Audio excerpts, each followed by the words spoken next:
Hello, good morning guys.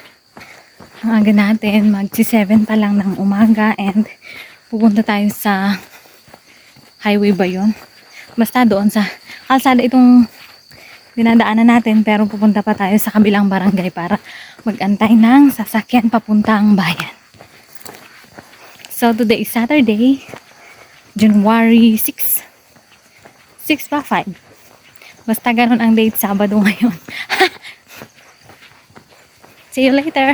So ito yung mga lagi nating dinadaanan pag pumupunta tayo sa main road. Main road pala yun, hindi highway. Sana magkatotoo yung gagawin itong banda sa amin ng bypass.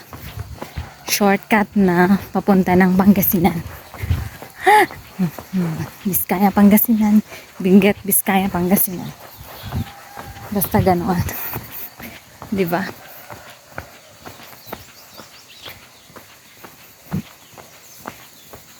Bukid pa rin.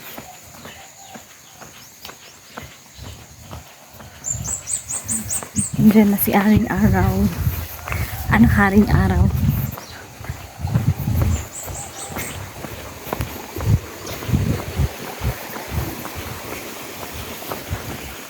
Tanim nilang kamote. Hindi na palay ang tinatanim, kamote na. Kasi hindi siya masyado sa tubig. Kasi pag palay is ganyan.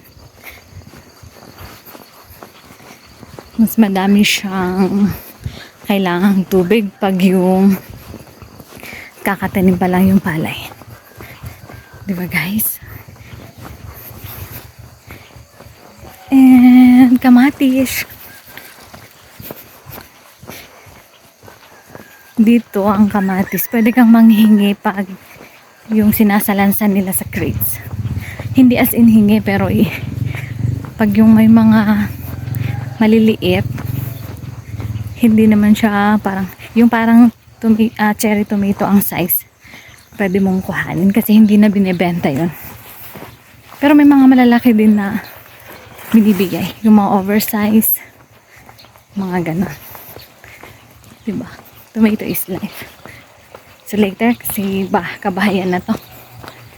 Here we go guys. Nasa daanan na po tayo and mabilis yung sasakyan na sinakyan natin. Kaya mabilis din yung pagkakakuha natin ng video. Pero okay lang po yata kasi parang nakikita pa naman po yung view. So, ayan. Madami tayong mga dinadaan ng kabahayan. Kabahayan ba yan? O yan yung mga tatambakan nila ng mga gulay na dinadala sa NVAT. Nueva Vizcaya Agricultural Trading. So may mga business establishments tayo na nadadaanan, sari-sari store, mga ganon. Tapos agricultural supplies din, mga restaurants. And then I think may board and lodging dyan. I'm not sure. Basta parang merong ganon. Merong ganon. So ayun, medyo mabilis yung takbo. And mabilis din yung video natin. Tapos, i-feel mo na lang yung hamog na lamig. Basta, malamig kasi mahamog. Yung iba dyan, lalo yung nasa ibang bansa is, na lang yan sa kanila. Wala yan sa kanila. Sanay na sila. Pero tayong nandito sa Philippines talaga, is medyo nangangapa tayo pag maginaw. Kasi malamig. Pagpasensyahan kasi medyo maano ang boses kasi may trangkaso si Inday. Di wow.